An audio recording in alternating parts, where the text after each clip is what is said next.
I'm Jonasz Lewiński, welcoming you to yet another episode of TVP World Talks.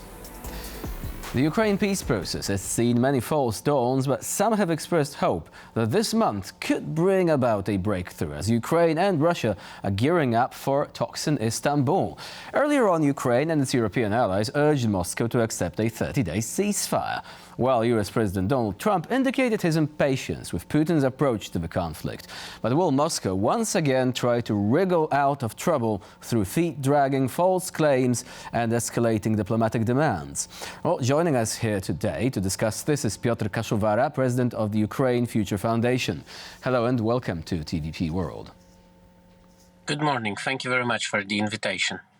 So first of all, let's begin. Would you say that finally we have something of an alignment between European leaders and the US administration, namely the fact that the spotlight is on Russia once again? Yes, this is a very good sign that the Western countries united again, because we've been very afraid here in Ukraine. I'm in Ukraine almost all the time. We've been very afraid that the United States will never wake up and stand with Ukraine as before, and it was a big danger for everyone. Unfortunately, we are also sure that the main person, the main player in this barbaric game is Vladimir Putin, and he needs to stop the war. He needs to stop killing people. He needs to take his army out from Ukraine, and this is very simple move, to end this war. Putin just need to take out his soldiers from the Ukrainian territory, and then the war will be over. I am pretty sure that Ukraine will never attack Russian territory if it won't be necessary. So the ball is in Putin's court right now, and we're waiting for a response, but so far there has been no reaction to the 30-day ceasefire proposal. So do you think, given that Putin and good faith shouldn't even be in the same sentence, that Russia will be trying to escalate its attacks in order to gain as much as it can before peace talks begin?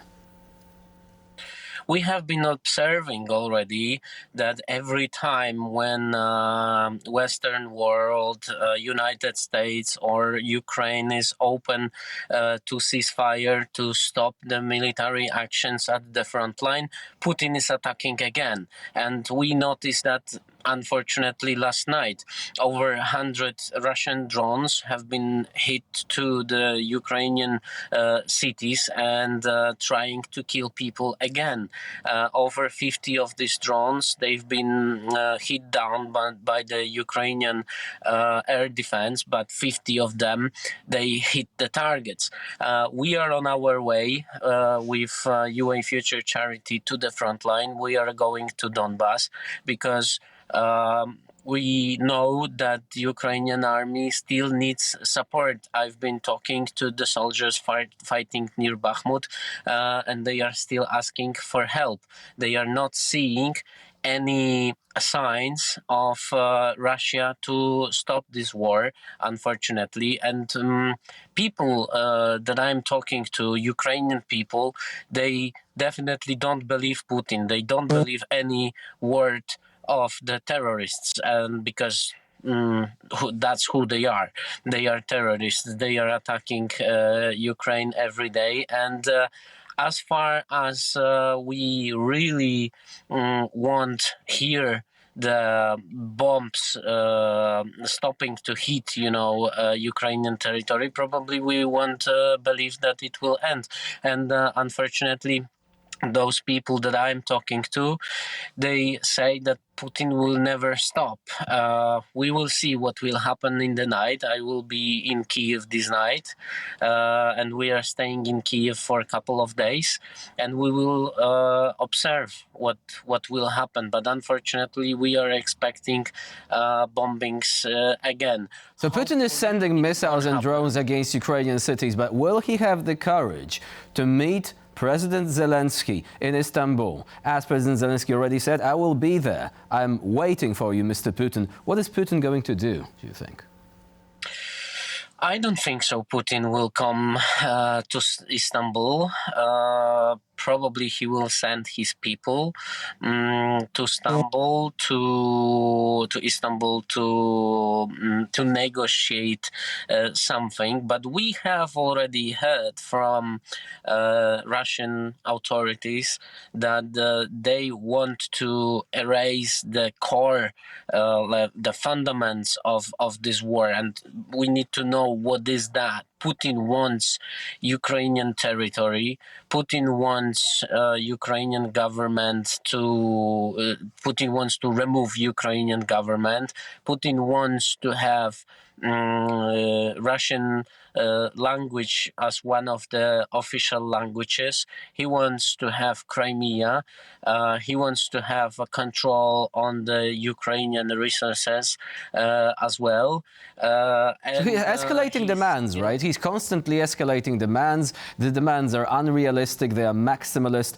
Do you think that this will result in a reaction? I actually have a quote here from President Donald Trump, a recent statement. At least they will be able to determine whether or not a deal is possible. And if it is not, European leaders and the US will know where everything stands and can proceed accordingly. End of quote. What do you think proceed accordingly means in this case? It's very hard, but we see that the United States and Donald Trump's administration led German government to give the Patriot rockets, air defense rockets. Oh, sorry. I'm in the car. United States, first time since Donald Trump is in power, allowed his Western European allies to give weapon to Ukraine. Also, President Trump decided to give another $50 million of equipment to the Ukrainian army. So maybe he's getting the edge, of the diplomatic way to talk with Putin, and maybe he realized that only one argument that Putin understands is a power, is a military power, and it's aggression, unfortunately, because no one wants war anymore, and the biggest dream of every single Ukrainian person in the country and every soldier in the trenches is to do not hear explosions anymore, is to stop the war, is to have every son, every husband, every daughter, and every wife safe back home. But everything is in Putin's hands, unfortunately. He's not listening to anyone. He's doing what he wants because he never show that someone is responding to his barbaric moves. And maybe the diplomatic way that Donald Trump was trying to fully use in these negotiations is finally end. And maybe there will be no other way to have any dialogue with Putin except the strange. Military aid, right? Military aid from the US is a good sign, but also the possibility of further sanctions. Now, European leaders have already mentioned this. Do you think that this perhaps will be the way to subdue the Russian war machine, for example, by cutting off oil revenues? Economical situation in Russia is very bad right now. DGP is going down.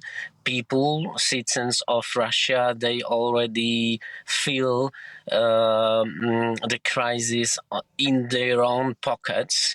Oligarchs, they see that they cannot do huge business with the European countries, with the Western countries anymore. They see that their money that they allocated in the Western countries, in Great Britain or in France, France, in Germany are blocked. They cannot use it. They cannot earn money from it. But every now and then we still Russian- see those oligarchs traveling. We hear about their kids owning property, buying luxury cars. Perhaps there is still something to do in this regard, right? Because some people suggested right at the start of the war that the oligarchs are not going to take it well. 3 years on, and they are still supporting Putin. Yes, we've been very soft. Still, we put the sanctions on the high oligarchs, but we still allowed some of them to travel to Europe.